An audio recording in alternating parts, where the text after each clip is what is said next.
13 மாநிலங்கள் மற்றும் யூனியன் பிரதேசங்களுக்கு உட்பட்ட 88 தொகுதிகளுக்கு இரண்டாம் கட்டமாக இன்று மக்களவைத் தேர்தல் தொடங்கி நடைபெற்று வருகிறது. இவற்றுள் மணிப்பூர், ராஜஸ்தான், திரிபுரா மாநிலங்களில் இது இரண்டாம் மற்றும் கடைசி கட்ட வாக்குப்பதிவாகும். கேரளாவில் மொத்தமுள்ள 20 தொகுதிகளிலும் கர்நாடகாவில் 14 தொகுதிகளிலும் மக்கள் காலையிலேயே வரிசையில் நின்று ஆர்வத்துடன் வாக்களித்து வருகின்றனர். மக்களவை சபாநாயகர் ஓம் பிர்லா, ராகுல் காந்தி, சசி தரூர், ஹேமா மாலினி உள்ளிட்டோர் களத்தில் உள்ளனர். விவிபேட் எந்திரத்தில் பதிவாகும் ஒப்புகைச் சீட்டுகளை முழுவதுமாக எண்ண உத்தரவிடக் கோரிய வழக்கில் உச்சநீதிமன்றம் இன்று தீர்ப்பளிக்க உள்ளது. இந்த வழக்கு ஏற்கனவே விசாரணைக்கு வந்தபோது இரு நீதிபதிகள் அமர்வு எழுப்பிய 5 கேள்விகளுக்கு தேர்தல் ஆணைய அதிகாரிகள் நேரில் விளக்கம் அளித்திருந்தனர். தெலுங்கானாவில் பாஜக ஆட்சி அமைத்ததும் இஸ்லாமியர்களுக்கு காங்கிரஸ் மற்றும் பாரதிய ராஷ்டிரிய சமிதி கட்சிகள் அளித்த இடஒதுக்கீடு ரத்து செய்யப்படும் என்று ஒன்றிய அமைச்சர் அமித்ஷா அறிவித்துள்ளார். சித்திப்பேட்டை பிரச்சார பொதுக்கூட்டத்தில் பேசிய அவர், இந்த இடஒதுக்கீடு சதவீதம் ஓபிசி மற்றும் SC/ST பிரிவினர்களுக்கு வழங்கப்படும் என்றார்.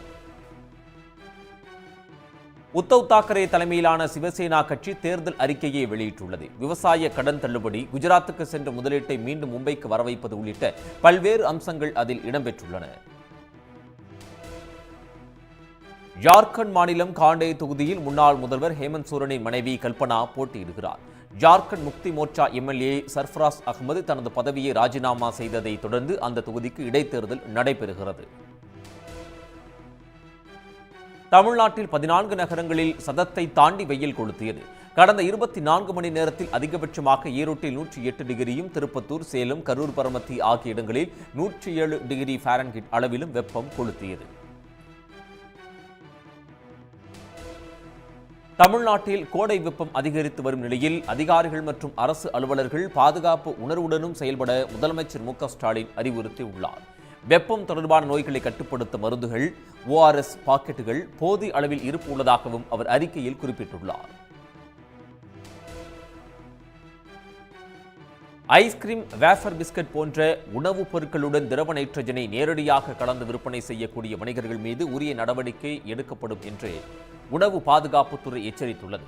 சம்பந்தப்பட்ட நியமன அலுவலர்கள் மற்றும் உணவு பாதுகாப்பு அதிகாரிகள் உரிய நடவடிக்கை எடுக்கவும் அறிவுறுத்தப்பட்டுள்ளது. தொடர்ந்து 6 போட்டிகளில் தோல்வியடைந்திருந்த பெங்களூரு அணி ஹைதராபாத்துக்கு எதிரான IPL போட்டியில் 35 ரன்கள் வித்தியாசத்தில் வெற்றி பெற்றது. இதன் மூலம் பிளே ஆஃப் சுற்றுக்கு முன்னேறுவதற்கான பந்தயத்தில் பெங்களூரு நீடிக்கிறது.